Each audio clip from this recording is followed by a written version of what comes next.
Now I can ask you this: have you thought about getting into like any other ventures, or you just strictly sticking with the frame where? We do fashion as well. So this is our second year in fashion. I got on some now. And you will see a lot of different things come out. Actually, I'm in my office where you'll see a lot of different stuff that we do. From apparel to jackets. We're really custom, so we do a lot of custom things that you wouldn't see in Cleveland at all. So we're really custom. Okay, okay. Now I can ask you a little bit about that. Now, is it what was the transition like going from just making like frame wear to actually getting into clothing? The Is it a yeah, similar yeah, process or similar, is it similar, different? similar, but learning, your tech packs and learning what fashion designing is all about. Learning what cut and sew is. Finding the right manufacturers to be able to bring your dream to life. And that's the real key. The biggest problem that we have right now in the fashion market, African American side, is everybody's making sweatsuits. Everybody's making, so they're buying sweatsuits and putting their name on them and all that good stuff. There's so much a bigger life out here.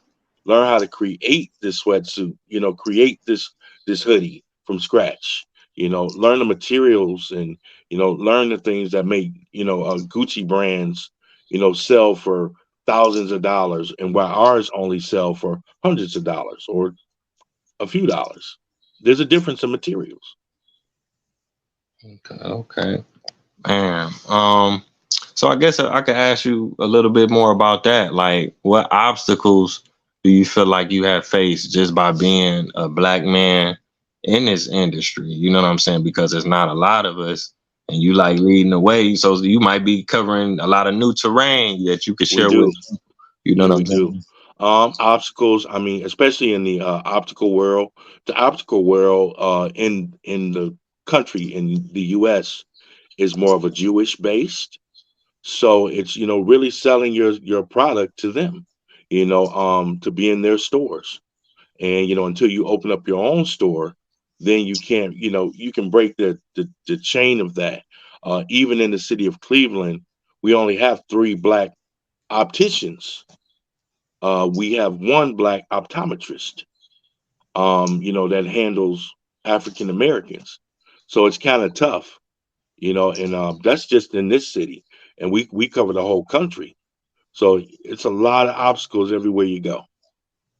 Yeah, yeah, most definitely. I appreciate you sharing that because Oh yeah, sometimes it's a touchy subject, not to put you on the spot or nothing, but it's like I don't know. It's like sometimes like you were saying, like our people will pay more for another brand from sure. another group of people, but then when it come to us, like even with any type of business, let me get a deal, let me get it for the low, or they don't even, you know what I'm Well, you know saying? what?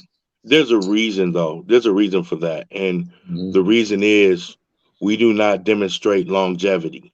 That's the problem. When you think of most local independent brands, how long are they really in existence? Were they here for a summer? Were they here for a year and then fizzled? You know, um, I guarantee you can't name too many local independent brands that stayed more than 2 years, and that's the problem. See, sustainability is the key to anything. So if you learn how to sustain, you become a household name. So kind of in the city here, I built up kind of a household name. So people in different areas, you by the time you touch 10 people, somebody knows what David Ford is. So you start building up that household name, and that's important. Yeah, yes it is, man. Your name been ringing for a while, man.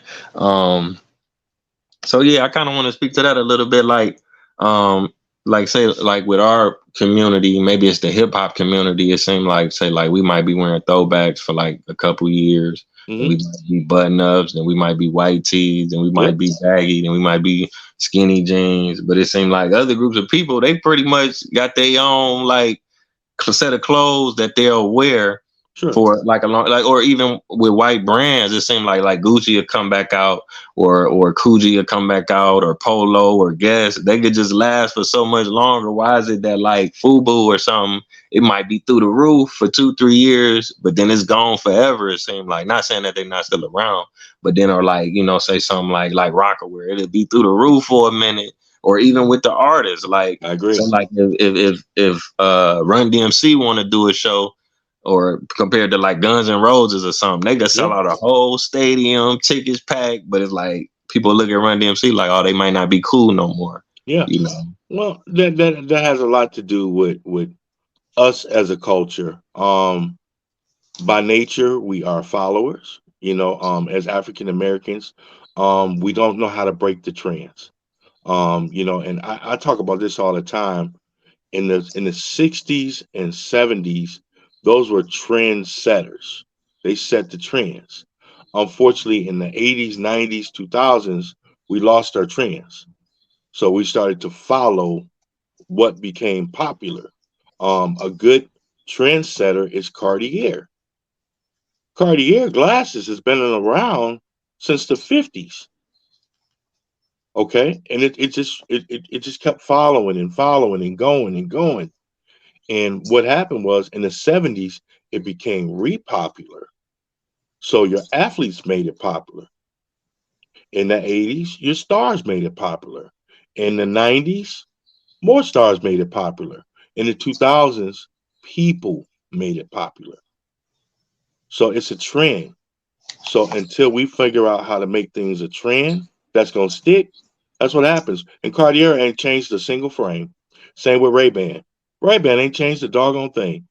People buy the same Ray-Bans every single year. No Man, you problem, dead right? wrong with it. Right, exactly. Man, I'm gonna have to give me a pair, man. I gotta get into it, man, to keep you around, keep that I trend appreciate going. that. Yeah, no doubt, man. It's an honor. But I'm glad you had kind of mentioned the 60s, because I'm an author. I wrote a book about I know you probably heard about the Huff riots, Glenville Absolutely. riots. My uncle, he started this group called the Afro Set. So Hmm. they was like the Panthers, but they was more Afrocentric. So he was like at the forefront of teaching black people in Cleveland and Huff about African history, African language, African fashion. So Hmm. they would make their own dashikis. They would make their own dresses and sandals and earrings and Hmm. necklaces, and it would generate money. Then they would throw fashion shows, and then they was just doing so much on their own. But it's like, unfortunately, due to like COINTELPRO and things like that, they got wiped out. And it's like, Absolutely. that's one of the things that we lost, Sure. especially in the city, man.